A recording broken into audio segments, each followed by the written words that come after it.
आप सब अच्छे होंगे और आपकी प्रिपरेशन अच्छी चल रही होगी एग्ज़ाम्स की। तो आज मैं आपके लिए एक स्पेशल सेशन लेके आया हूँ, जो कि आपका KVS LDC का जो पेपर हुआ था 2017 में, उसका कैसे हम स्मार्ट तरीके से क्वेश्चंस को कर सकते हैं। और कोई भी एग्जाम्स में अगर इसी टाइप के क्वेश्चन आते हैं तो आप उनको जल्दी से डील कर पाओ। इसका जो प्रीवियस पार्ट है, एक पार्ट आपका वीडियो आपका मिल जाएगा, जिसका लिंक डिस्क्रिप्शन में मैंने दे रखा है। तो आइए स्टार्ट करते हैं वन बाई वन क्वेश्चन को डील करना, कि कैसे हम जल्दी से जल्दी क्वेश्चंस को डील कर सकते हैं और इन्हीं मेथड का अप्लाई करके हम और भी एग्जाम्स में नए नए क्वेश्चन को बहुत कम टाइम में आप उनको टिक कर सकते हो, सही आंसर तक अप्रोच कर सकते हो। देखते हैं फर्स्ट क्वेश्चन। फर्स्ट क्वेश्चन बहुत ही आसान क्वेश्चन है। अमंग फ्रैक्शंस जो आपकी दी हुई भिन्न है, और जो कि हैं 7/12, 7/12, 8/15, 17/24 एंड 13/18, इनमें से कौन सी भिन्न है जो वो छोटी होगी, सबसे छोटी होगी, मतलब स्मॉलेस्ट। तो सिंपली इसका मेथड क्या होता है, 10th-12th में हमें मेथड सिखाया जाता है कि जो भी फ्रैक्शन है उसका क्या करो, आप एलसीएम ले लो। एलसीएम लेंगे 12, 15, 24, 18 का। उसके बाद कुछ एलसीएम आएगा बड़ा सा, उसके बाद इसको डिवाइड करो, 12 को डिवाइड करो उससे, फिर जितना आएगा उसका मल्टीप्लाई इसमें करो।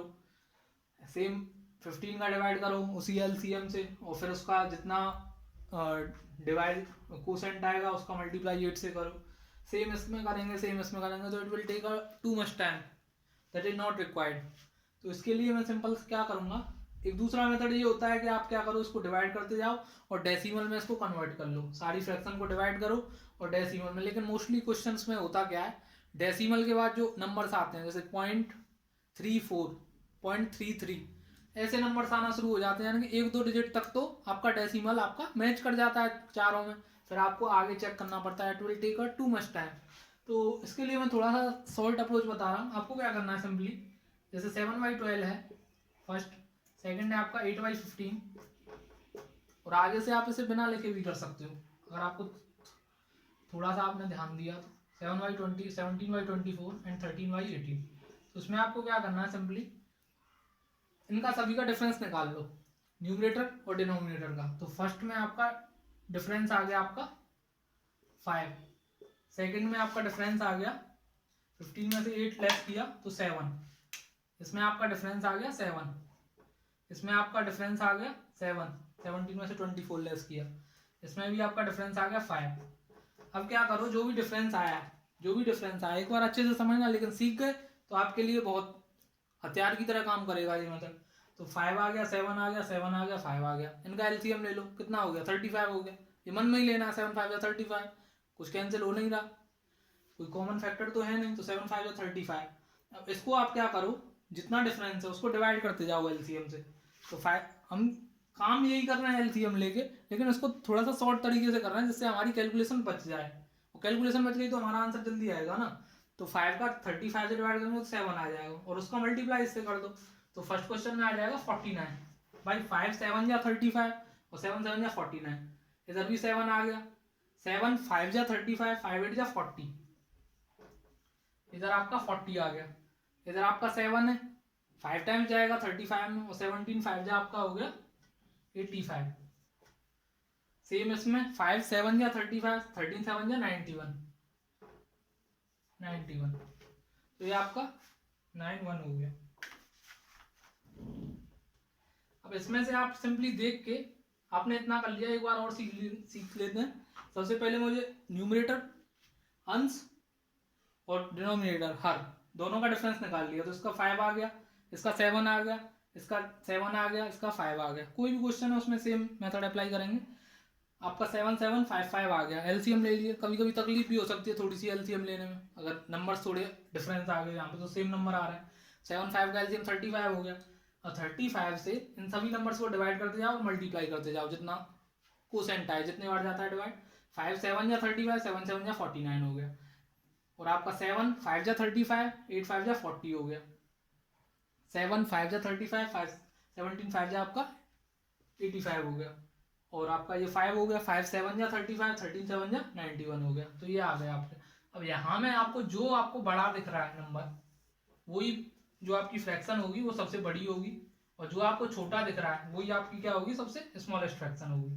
तो इसमें आपको सबसे बड़ी भिन्न अगर पूछ रहा है, बड़ी फ्रैक्शन पूछ रहा है, तो ये वाली होगी, लास्ट वाली किसको डिनोट कर रही है, 13/18 को, यानी कि ये फ्रैक्शन आपकी सबसे बड़ी होगी, लार्जेस्ट। लेकिन इसमें तो पूछा है स्मॉलेस्ट, तो स्मॉलेस्ट कौन सी दिख रही है मुझे, 40 दिख रहा है स्मॉलेस्ट, तो 40 किसको डिनोट कर रहा है, सेकंड वाले को। 8 5 40 हुआ था ना, तो 8/15 आपका आंसर हो जाएगा। अब इसमें थोड़ा टाइम ज़्यादा लग गया, लेकिन आप जब इस मेथड को अप्लाई करना सीख जाओगे तो आप विदिन 2 और 3 सेकेंड्स, वो मैक्सिमम आपको 5 सेकेंड लगेगा, आंसर आपका जल्दी से कैलकुलेट कर सकते हो आप। नेक्स्ट क्वेश्चन है आपका, बिल्कुल बहुत सिंपल क्वेश्चन है। अगर आपको फॉर्मूला पता है सिंपल सा, फॉर्मूला क्या यूज हो रहा है इस क्वेश्चन में, जो फॉर्मूला यूज हो रहा है वो मैं आपको बता देता हूँ, तो आपने पढ़ा भी होगा, a माइनस बी का whole cube. a minus B का होल क्यूब जो आपका होता है वो होता है a माइनस बी ब्रैकेट में multiply by a square plus B square plus A B. ये फॉर्मूला आपका यूज हो रहा है, पढ़ा होगा आप 9th क्लास में, फॉर्मूला दे रखा है एनसीईआरटी की बुक में।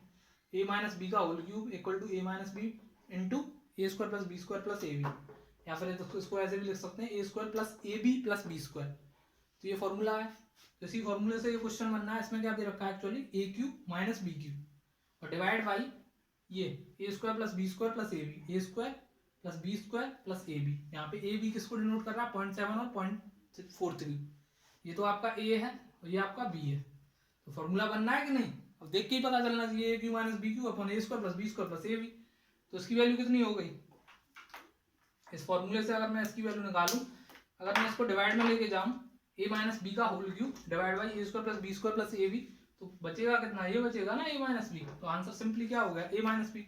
फॉर्मूला पता है, देख के आंसर निकालो, तो 0.70 माइनस 0.43 लेस करोगे, 70 में से 43 घटाओगे तो कितना आ जाएगा, 0.27, यानी कि आपका आंसर आ गया कौन सा, डी ऑप्शन आपका आंसर हो गया। तो सिंपली आपने टिक कर दिया, ये वाला आंसर आपका हो जाएगा।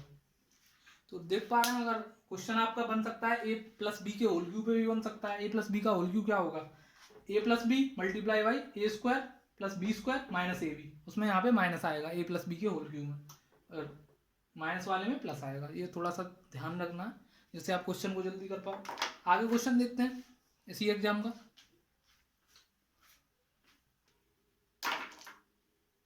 दोस्तों देखते हैं नेक्स्ट क्वेश्चन।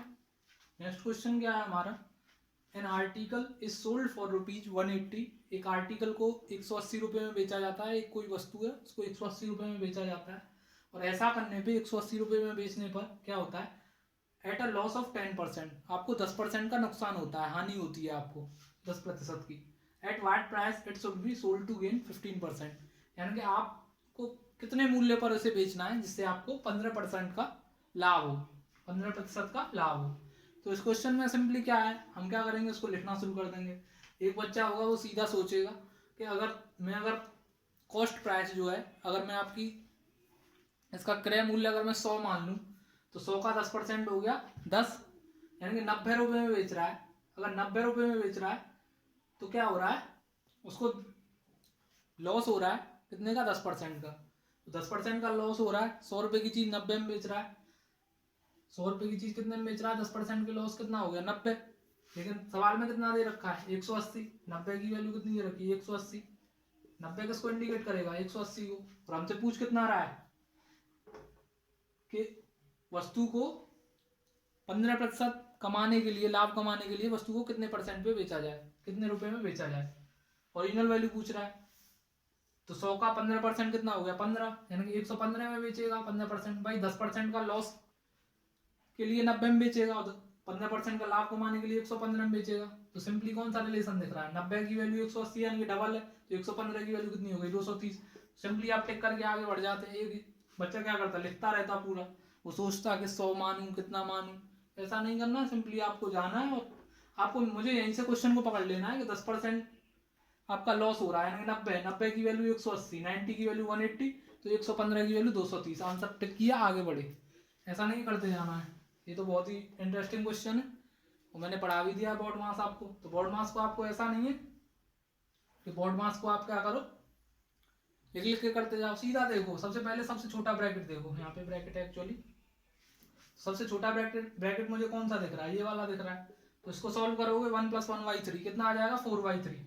दिमाग में रखना है 4/3, लिखना नहीं है बिल्कुल। 4/3 यहाँ पे आ गया और यहाँ पे 1 है।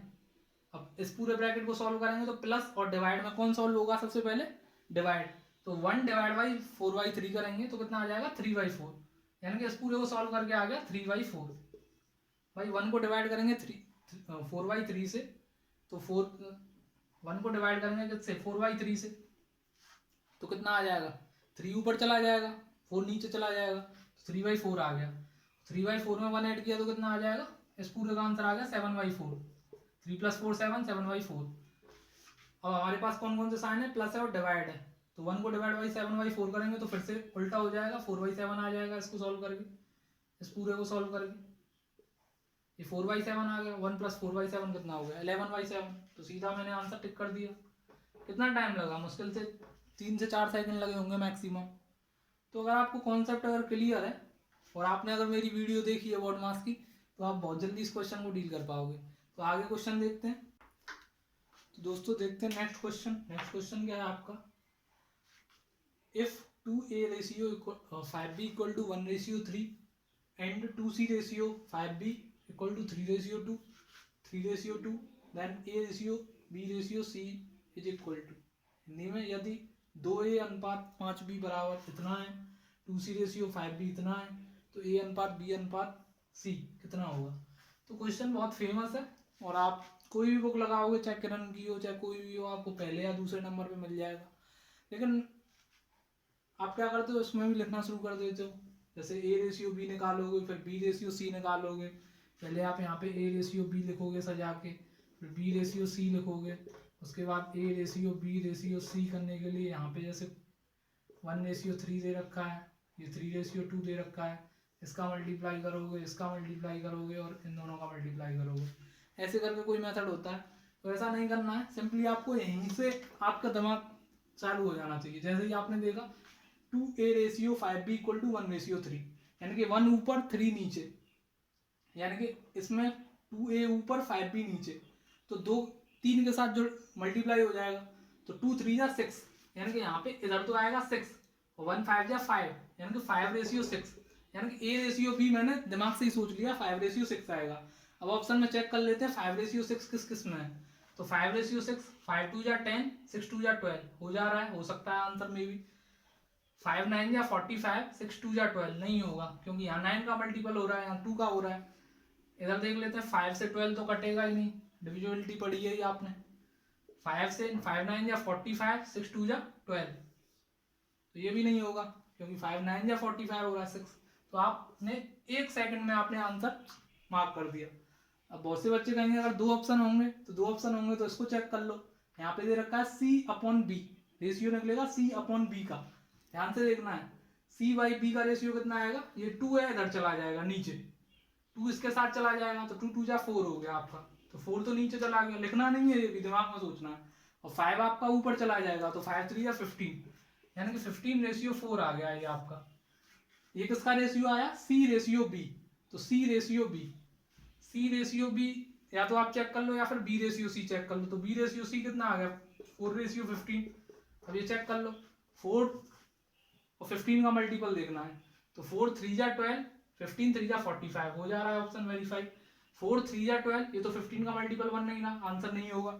4 3 जा 12, सॉरी इसमें तो ये भी मल्टीपल नहीं बनना, 4 का मल्टीपल नहीं है ना 10, इधर भी 10 है, तो ये दोनों ऑप्शन कट गए। इधर 4 3 जा 12 हो रहा है, लेकिन इधर नहीं हो रहा, इधर हो जा रहा है, तो ये ऑप्शन मैंने बड़े आसानी से टिक कर दिया। अगर मेरे अंदर थोड़ी सी अगर सोचने की शक्ति है, थोड़ी सी अगर आपके अंदर कॉन्फिडेंस है एग्जाम में और आप घबराते नहीं हो, थोड़ा सा पेशेंस रखते हो, तो आप बहुत आसानी से आंसर तक अप्रोच कर लोगे।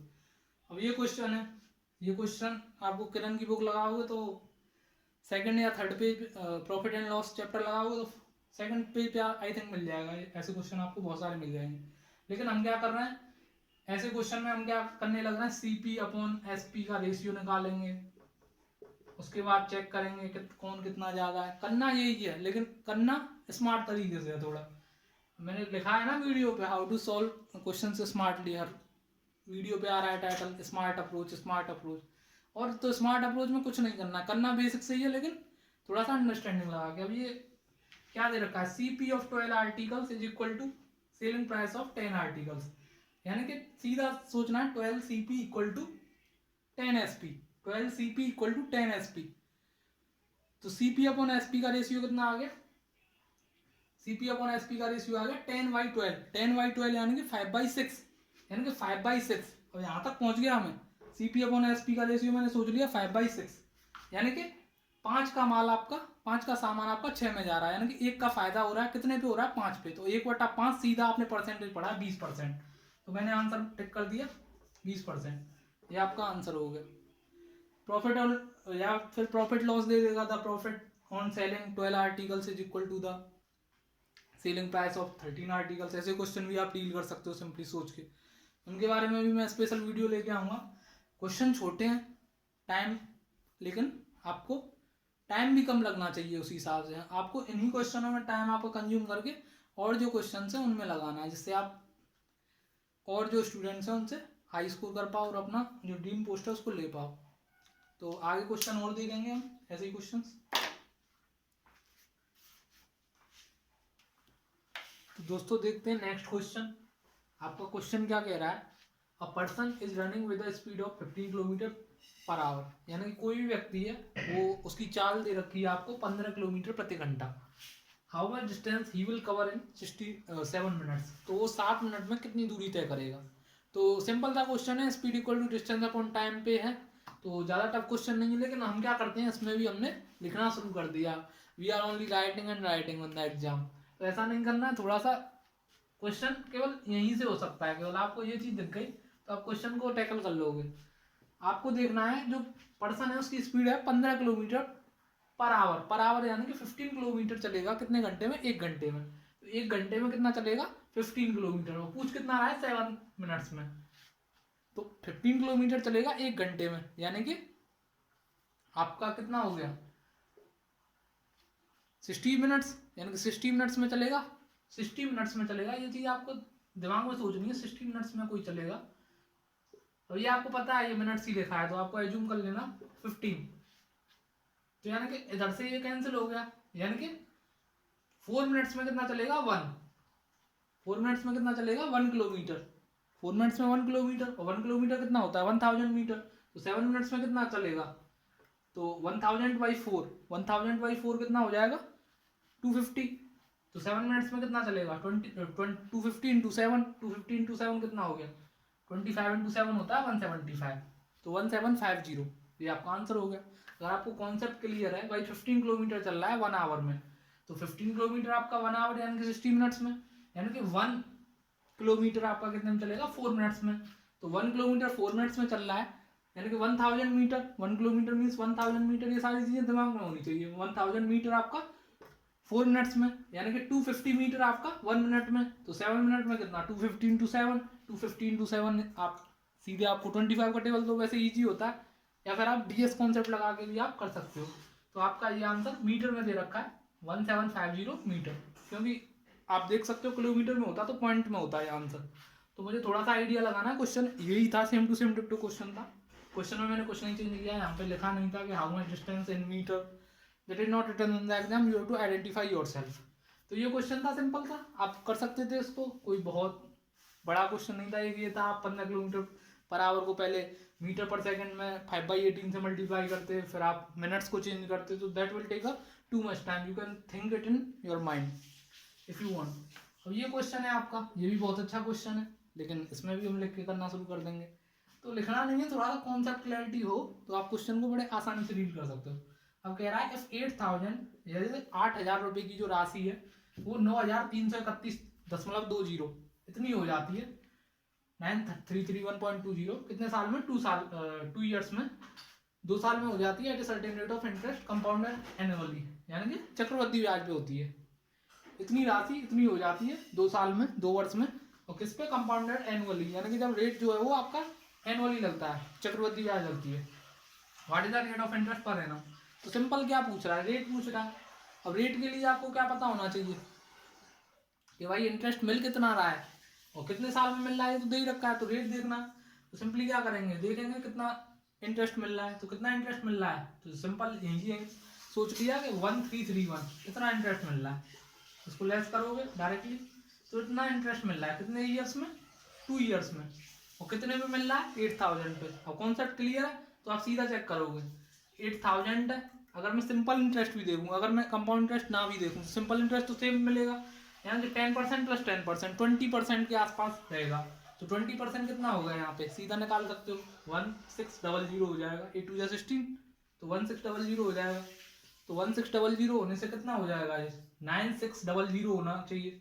तो ऐसा तो नहीं है, यानी कि ये ऑप्शन तो आंसर आपका बिल्कुल नहीं हो सकता। इसको देख लेते हैं 12%। जब भाई 10% करने से ज्यादा हो रहा है तो 12% से तो ऑब्वियसली ज्यादा होगा, तो ये भी आपका आंसर नहीं हो सकता। अब बचा कितना, 8 और 9। 8% का देखें हम तो 8 और 8 आपका 16% होता है। 8 और 8 आपका 16, और आपने कंपाउंड इंटरेस्ट पढ़ा है तो 0.64 और आएगा, प्लस 8 इंटू 8 अपॉन 100 यानी कि 0.64 और आएगा। तो आप पहले 16 ही देख लीजिए, 16 कितना हो गया इसका, 1280 हो गया। 16 8 जा 128, 128 यानी कि 1280 हो जाएगा इसका इंटरेस्ट। तो 1280 इसमें ऐड करोगे तो कितना आएगा, 8 8 से 16 हो गया। तो ये आपका हो गया 128 हो जाएगा, तो 1280 करके आएगा। तो ये हो जाएगा 9280 यानी कि 9280। और अगर 0.64 की जगह मैं 1% भी देख लूँ इसका, तो 1% आपका बनेगा भाई 1280। तो ये आ गया 1280, ये आ गया आपका। ये हो गया आपका 8 8 जा 16% हो गया आपका रेट, और 16 8 जा 128 हो गया। तो 1280 तो ये हो गया, यानी कि 9280 तो इतना बन गया। और 1% भी अगर मैं ऐड कर दूं तो 1% इसका होगा 80 रुपया। तो 80 इसमें ऐड करेंगे तो कितना आ जाएगा, 1360 करके आ जाएगा, 1360। लेकिन मुझे 1% तो ऐड नहीं करना, मुझे तो 0.64 लेना है। तो आंसर जो है वो यहीं कहीं के आसपास यानी कि 8% के आसपास ही घूमेगा। तो आपका ये आंसर हो गया। अगर मैं 9%, आप बोलोगे कि 9% क्यों नहीं हो सकता, तो 9% चेक कर लेते हैं। तो 9 और 9 18% इसका निकालते हैं, तो 18 8 जा आपने टेबल याद करी होगी 144 होता है। तो 144 यानी कि 1450 जोड़ना पड़ेगा, 1440 1440 आपको ऐड करना पड़ेगा, 1440 ऐड करना पड़ेगा। किसके लिए, आपको कंपाउंड इंटरेस्ट देखने के लिए रेट क्या होगा। और रेट में 9 मानना तो 9 9 18 हो गया, सिंपल इंटरेस्ट से भी देख रहा हूँ तो 18 8 जा हो गया 144। तो 1440 रुपये इंटरेस्ट मिलेगा, इसमें 1440 जोड़िए तो ये तो बहुत एक्सीड कर जाएगा इससे। ये 9440 हो रहा है, यहाँ पे तो 9331 ही देखना है। तो आपने क्या किया, सिंपली तोड़ लिया। एक बार और आप समझ सकते हो, अगर 10% लेता हूँ, अगर सिंपल इंटरेस्ट लेता हूँ तो 20% हो गया, और 20% इसका होता है आपका 1600 रुपया। 1600 इसमें जोड़ा तो आपका हो गया 9600, 9600। तो ये तो उससे बहुत कम है। जब 10 नहीं हो सकता आंसर, क्योंकि 10 पे ज़्यादा हो रहा है, सिंपल इंटरेस्ट ही ज़्यादा हो रहा है, तो 12 तो कैसे भी नहीं हो सकता। अब बात बनेगी 8 और 9 के बीच में, तो 8 और 9 के बीच में देख लेंगे। तो 9 देखा मैंने, तो 9 की वजह से अगर सिंपल इंटरेस्ट देखूँ तो 18% आएगा, और 18 8 जा 144 होता है, तो 144 होता है तो 144 1440 हो गया। 1440 इसमें ऐड करेगा तो कितना आएगा 9440, जो इसको एक्सीड कर रहा है। तो ये भी आंसर नहीं हो सकता।